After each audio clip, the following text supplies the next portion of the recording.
दोस्तों आज की वीडियो देख के आपको काफ़ी ज़्यादा अच्छी नॉलेज मिलेगी, तो इस वीडियो को आप लोग आखिर तक देखिए। मैं वीडियो को स्टार्ट करता हूँ। नोएडा के 3 दोस्तों ने मिलकर एक आईफोन ऑर्डर करता है। डिलीवरी बॉय आता है डिलीवर करने। जैसे ही आईफोन हैंडओवर करता है वो 3 लड़का तुरंत भागने की कोशिश करता है वहां से, और जैसे ही वो डिलीवरी बॉय इन लोगों को रोकने की कोशिश करता है वो 3 लड़का मिलकर इस डिलीवरी बॉय का मर्डर कर देता है। और ये सिर्फ एक ही घटना नहीं, जैसे कर्नाटका में एक 20 साल का लड़का एक आईफोन ऑर्डर करता है। जब डिलीवरी बॉय उसके घर के दरवाजे पे आता है उसके पास ऑलरेडी पहले से कैश नहीं था, तो वो लड़का उस डिलीवरी बॉय का मर्डर करके उस बॉडी को अपने ही रूम में 3 दिन तक छुपा के रखता है। 3 दिन बाद जब पड़ोसियों को स्मेल आता है तब जाके पुलिस को पता चलता है इसके बारे में।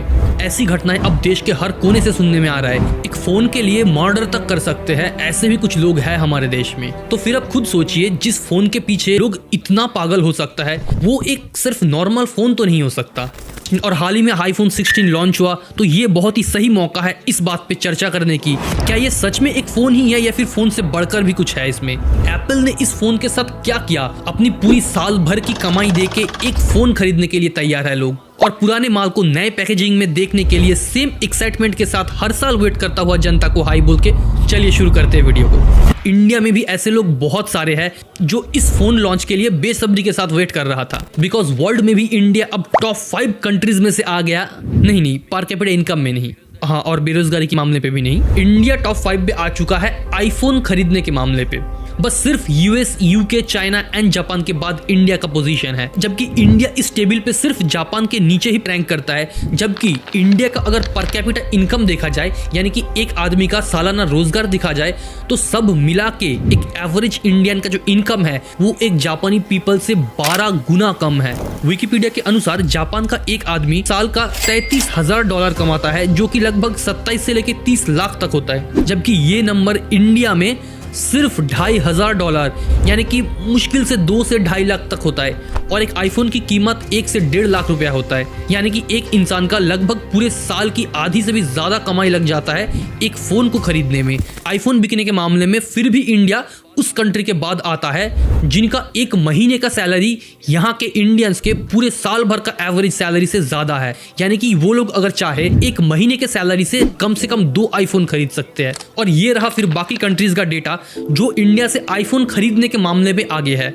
चाइना का $13,000, जापान का $33,000, यूएसए का $85,000 और यूके का $51,000। जब अब सवाल आता है कि एक इंडियन जिसका कमाई साल में 2 से 2.5 लाख रुपया है एवरेज, क्या वो सच में एक आईफोन अफोर्ड कर सकते हैं? चलिए समझते हैं इस बात को गहराई से। यहाँ मैं एक अपना पर्सनल एक्सपीरियंस शेयर करना चाहूंगा। ये 5-6 साल पुरानी बात है, 2019-20 की। हमारे घर में जो काम करने वाली आंटी आती थी, उन्होंने एक बार क्या किया, अचानक से 2 महीने का सैलरी एडवांस में मांगा। तो मम्मी पूछते हैं उनसे कि क्या हुआ, कोई मेडिकल इमरजेंसी है क्या है। फिर पता चलता है कि उनके पति को नहीं आईफोन नहीं खरीदना था, उनके पति को स्मार्टफोन खरीदना था जो कि लगभग 18,000 रुपए की है।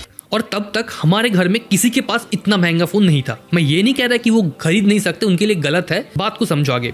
और मेरे पास तो ये Realme 3 का फोन था जो कि करीब 9 to 10K के बीच में आता था तब।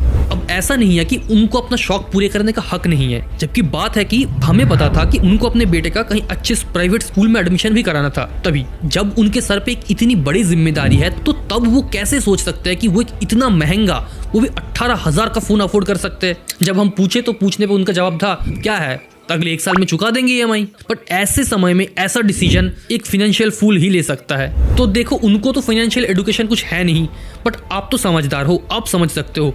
तो अगर आप भी उन लोगों में से हो जिनका मंथली जो इनकम है वो 30,000 रुपये से कम की है, और आप सोच रहे हो एक ब्रांड न्यू आईफोन 16 या 15, अभी जो कोई तो सेल आएगा जिसमें 1 लाख का फोन 70,000 में मिलेगा, उस सेल में अगर आईफोन खरीदने का सोच रहे हो, तो इस वीडियो के एंड तक आप भी अपने डिसीजन को दोबारा सोचने के लिए मजबूर हो जाओगे। ये जो लोग आईफोन्स खरीदते हैं, मेरे हिसाब से या तो फिर ये बहुत ज्यादा रिच बंदे हैं या फिर कोई पागल ही हो सकता है। अब इन दोनों में से पहला वाला जो गलतफहमी है वो मेरा तब दूर हुआ जब मैंने इस आर्टिकल को देखा। इसमें लिखा है कि 70% जो आईफोन है इंडिया में वो ईएमआई पे बिकता है, और ये जो डेटा है ये भी कुछ दिन पहले का डेटा है। मैं यकीन के साथ कह सकता हूँ अगर आज का डेटा निकाला जाए तो 70 से 80% हो चुका होगा। अब खुद देखना, कुछ ही दिन बाद ये डेटा भी पब्लिक होगा। और इंडिया टुडे का अगर इस आर्टिकल को देखोगे तो इंडिया के जो 90% आईफोन यूजर्स है उनके मंथली इनकम 30,000 रुपया से कम ही है। यानी कि उन्होंने आईफोन या तो ईएमआई पे ले रखा है, लोन पे ले रखा है, या फिर अपना सालों का सेविंग्स जोड़ करके इकट्ठा करके एक फ़ोन में डाल दिया। तो आप इसी बात से अंदाजा लगा सकते हो कि आईफोन के जो ज़्यादातर खरीदार है वो कौन है। एक बात तो इससे क्लियर हो गया कि ये लोग बहुत अमीर तो डेफिनेटली नहीं है। अब आते हैं सेकंड पॉइंट पे, पागलपन पे। तो इसका जवाब है कि नहीं, ये लोग पागल नहीं है, लेकिन इनको पागल बना दिया जाता है एक ऐसी मार्केटिंग स्ट्रेटेजी के द्वारा जो इनसे इनका सब कुछ गिरवी रखवा के अपना शौक पूरा करने पे इन्हें मजबूर कर देता है, और जो कि इनका शौक एक्चुअल में होता भी नहीं है। इनको ये एहसास दिलाया जाता है कि ये आपका शौक है, ये आपका लग्जरी है।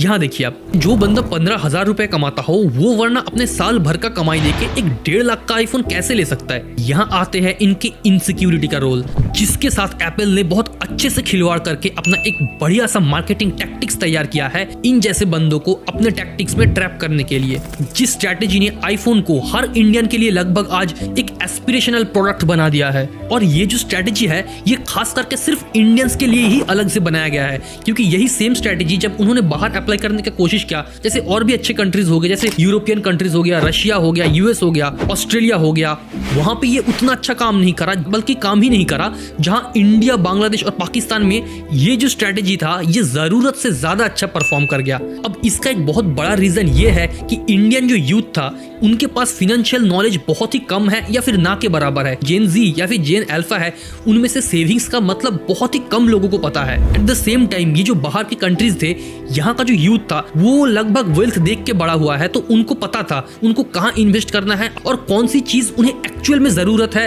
और क्या चीज उससे जबरदस्ती खरीदवाने की कोशिश किया जा रहा है। लेकिन इंडिया में क्या होता है, मोस्ट ऑफ द जो फर्स्ट जनरेशन वेल्थ बिल्डर है उनके पास पैसा तो आ जाता है, लेकिन उसको मैनेज कैसे करें उनका प्रॉपर नॉलेज नहीं होता उनके पास। इसलिए यहाँ ये जो टैक्टिक्स था ये और ज्यादा अच्छे से काम कर गया। अब इस आर्टिकल को देखो, लास्ट के 47 ईयर्स में से लगभग 5 डिकेड्स में से सबसे कम सेविंग्स की रेट है इस साल, और ये जो ट्रेंड है यंग पीपल में ज्यादा देखा गया इंडिया में। और ऑब्वियसली इसका एक बहुत बड़ा कंट्रीब्यूटिंग फैक्टर है कि आईफोन्स का मार्केट पे आना और हर साल नया आईफोन लॉन्च होना, और एस्पिरेशन के चलते, कंपटीशन के चलते, स्टेटस मेंटेन करने के चलते ये जो यूथ है, ये जो यंगस्टर्स है, नया आईफोन पे आईफोन चेंज करता जा रहा है कि यहाँ के जो लोग हैं वो अपने औकात के हिसाब से चीजें नहीं खरीदते, वो चीजें खरीदते हैं अपने औकात दिखाने के लिए, अपना स्टैंडर्ड सेट करने के लिए। तो इस चीज का एप्पल ने जम के एक्सप्लॉयटेशन किया, और जो कि सही भी है। कोई भी अगर और भी कंपनी होता जो अगर इतना स्मार्ट हो तो वे करेगा ही करेगा। जैसे फॉर एग्जांपल देख लिए एलवी हो गया, लुई विटॉन, गुची, इनके जो मार्केटिंग टैक्टिक्स है वो भी कुछ हद तक ऐसा ही है, बट एप्पल इस केस में थोड़ा ज्यादा ही स्मार्ट निकल गया। अब क्या करे, एप्पल का प्रमोशन का जो तरीका है वो भी तो थोड़ा कैजुअल है। एंट्री अच्छी है लेकिन बैठने का तरीका अभी बड़ा कैजुअल है। कैजुअल का मतलब होता है अनौपचारिक। देखो एप्पल ने ये किया कैसे, एप्पल ने क्या दिखाया। एप्पल का जो फोन्स है वो सिर्फ एक फोन नहीं है, एप्पल ने इस फोन को प्रमोट कैसे किया। एप्पल ने अपने फोन को ऐसे ब्रांड किया कि जो बहुत हाई क्लास लोग हैं, जिनको अपने डेटा का बहुत ज्यादा परवाह है, जिसके लिए अपना प्राइवेसी सबसे आगे आता है, उन्हीं लोगों के लिए एप्पल को स्पेशल डिजाइन किया गया है। तो ऐसे क्या किया कि उन्होंने पूरे मास को एक टारगेट किया, वो भी एक नेगेटिव अप्रोच के साथ, लेकिन लोगों ने इस चीज को बहुत अच्छे से अपनाया, क्योंकि उनका जो ये साइकोलॉजिकल ट्रिक था ये प्री प्रूवन था। उनका जो प्राइमरी फोकस था वो इन चीजों पे नहीं था जो एंड्रॉइड ऑलरेडी कर रहा था या फिर और भी बहुत सारे फोन के जो ब्रांड्स थे वो ऑलरेडी मार्केट पे कर रहा था। उन्होंने सबसे पहले आके प्राइवेसी पे फोकस किया, क्योंकि उन्हें पता था कि प्राइवेसी आगे चल के एक बहुत ही बड़ा कंसर्न बनने वाला है। उन्होंने अपना फोन नहीं बेचा, उन्होंने अपना जो एक ब्रांड था उसको बेचा, उन्होंने एक सिक्योरिटी को बेचा। ये कहते हैं ना कि Tesla doesn't sell cars, Tesla sell the idea of Elon Musk selling the cars. That is what makes Tesla different from other EV companies. और अगर एप्पल के बारे में बात किया जाए तो इन सब के पीछे का कोई मास्टरमाइंड है तो वो है the man, the myth, the legend Steve jobs. इनको जानने के लिए हमें 18 साल पीछे जाना पड़ेगा आज से, 2007, जब आईफोन पहली बार दुनिया के सामने लॉन्च हुआ। ये जो लॉन्च इवेंट था उस दिन सबके होश उड़ गए थे। स्टीव ने पहले आके 3 चीजों का अनाउंस किया। एक वायरलेस इंटरनेट कनेक्शन वाला डिवाइस, दूसरा था एक आईपॉड जो कि फुल्ली टच स्क्रीन होगा, और तब ये जो फुल टच स्क्रीन था ये किसी के पास नहीं था, ये अपने आप में एक बहुत ज्यादा रिवोल्यूशनरी प्रोडक्ट था। और तीसरा एक मोबाइल लॉन्च किया। इन तीनों का अनाउंस करने के बाद थोड़ी देर स्टीव जॉब्स ने स्टेज में वेट किया और ऑडियंस को गेस करने के लिए बोला। फिर स्टीव ने जब अनाउंस किया तो सबके होश उड़ गए। An iPod, a phone, and an internet communicator. कि ये जो 3 डिवाइस था, ये तीनों डिवाइस 3 अलग अलग डिवाइस नहीं होंगे, बल्कि 3 डिवाइस एक डिवाइस के अंदर डाल के एक कॉम्पैक्ट मोबाइल फ़ोन बनाया जाएगा, जिसको नाम दिया जाएगा iPhone. These are not 3 separate devices. This is one device, and we are calling it iPhone. ये था वो दिन जब आईफोन का लॉन्च हुआ और स्मार्टफोन के मार्केट में एक नया रेवोल्यूशन चालू हुआ, जिसका pioneer obviously Steve Jobs led Apple था। अब इनके बाद बाकी जितने भी सारे कंपनीज थे, उन्होंने बहुत कोशिश किया कि कम प्राइस में फ़ोन निकाल के एप्पल को बीट्स करने का, एप्पल का जो फीचर्स था उनको टक्कर देने का या फिर कॉपी करने का, बट एप्पल टिल डेट इस रेस का पायनियर ही है और पायनियर ही रहेगा। अब देखो, अगर आईफोन की क्वालिटी की बात किया जाए, आईफोन एक बहुत ही ज़्यादा अच्छा प्रोडक्ट है, पर बात है कि क्या आप ये अफोर्ड कर सकते हो, या फिर अगर कर भी सकते हो तो क्या आपको इसकी ज़रूरत है भी। और अगर बात रही दोस्तों के बीच पॉपुलर होने की, तो मेरे से सुन लो, कुछ नहीं होता। ज़्यादा से ज़्यादा आप एक फ़ोटो खींचने का मशीन बन जाओगे दोस्तों के पास, और फिर सब आपको फ़ोटोज़ मांगते रहेंगे, और अगर ना दो तो उल्टा उनका गुस्सा भी झेलना पड़ता है। तो इससे अच्छा कि आप वो फ़ोटो देने वाला बंदा ना बन के जो फ़ोटो मांगता है, हम जैसे ऐसे बंदे बनो, हम जैसे बंदे बनो, ये बहुत ज़्यादा अच्छा है।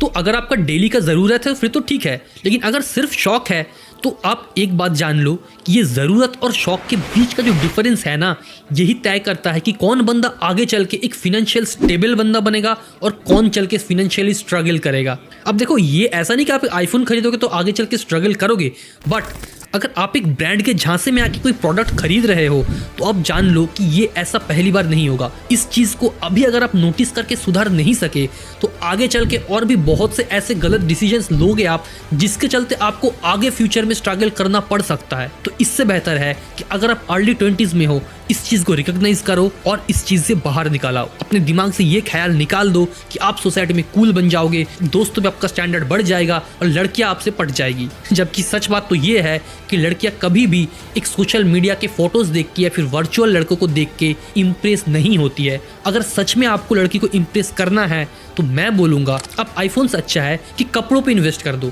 इससे क्या होगा, आप अच्छे कपड़े पहनोगे, आप खुद भी ज़्यादा कॉन्फिडेंट फील करोगे। सबसे बड़ी बात, आप रियल लाइफ में एक्चुअल में अच्छा दिखोगे। और मुझे लगता है पर्सनली कि एक वर्चुअल वर्ल्ड में एक अच्छी सी खींची गई फोटो के सामने आपका जो रियल पर्सनैलिटी है, अगर वो ज़्यादा अच्छे से चमके, वो ज़्यादा निखरे, तो ये ज़्यादा फायदेमंद होता है।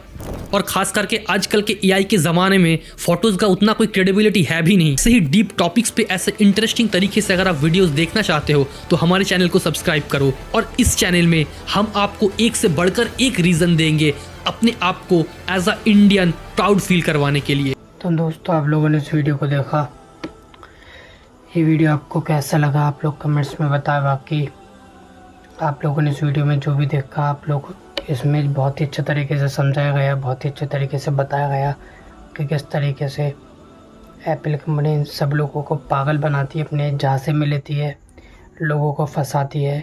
और जो लोग मतलब काफ़ी ज़्यादा इसका क्रेज़ चल रहा है अभी पूरी इंडिया में, और बहुत ही ज़्यादा तरीके से हिंदू मुसलमान मतलब जितने भी लोग हैं जो इसे लेने के काबिल नहीं है, वो भी इसके पीछे पड़े हैं और इसे ले रहे हैं। काफ़ी ज़्यादा इसका चल रहा है देश में। तो मैंने सोचा कि इसके ऊपर वीडियो बनाना ज़रूरी थी, आप लोगों को दिखाया जाए कि किस तरीके से लोग आजकल की जो नई जनरेशन है वो इसके पीछे पागल बनी पड़ी है। तो आप लोग अब मुझे अपने कमेंट्स में बताएं आप लोग इसके बारे में क्या कहते हैं। बाकी इस वीडियो को ज़्यादा से ज़्यादा शेयर करें ताकि वो लोगों को भी इसके बारे में पता चले। अब मैं मिलता हूँ उससे अगली वीडियो में, जब तक के लिए अल्लाह हाफिज़। अगर आपने हमारे चैनल को सब्सक्राइब नहीं किया तो सब्सक्राइब करें और इस वीडियो को ज़्यादा से ज़्यादा लाइक और शेयर करें।